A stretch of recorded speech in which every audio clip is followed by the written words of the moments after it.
Herbs are a wonderful addition to your vegetable garden. They can be used to spice your food, or they can be used as a garnish on your plate.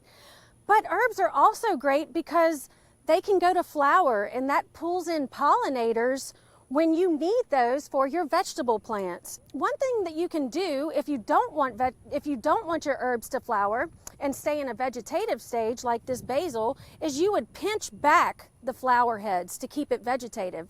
But if you want them to go to flower to support the pollinators and to actually preserve your own seeds, you can do that. And the best way to do it is just to let them dry on the plant. Now, when you do that, you're just going to get a brown paper bag or some envelopes that you possibly use. These little tiny envelopes are perfect.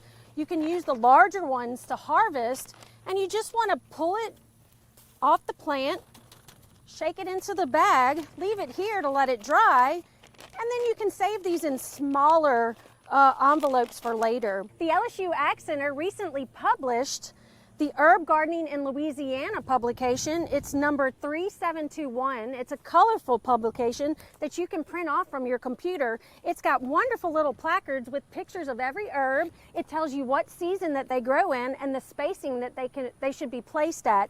And then you can laminate these and use these for your garden. Check this out on the LSU AgCenter's webpage. So get out there, grow some herbs, and save your own seeds. For Get It Growing, I'm Heather Kirk-Ballard with the LSU AgCenter.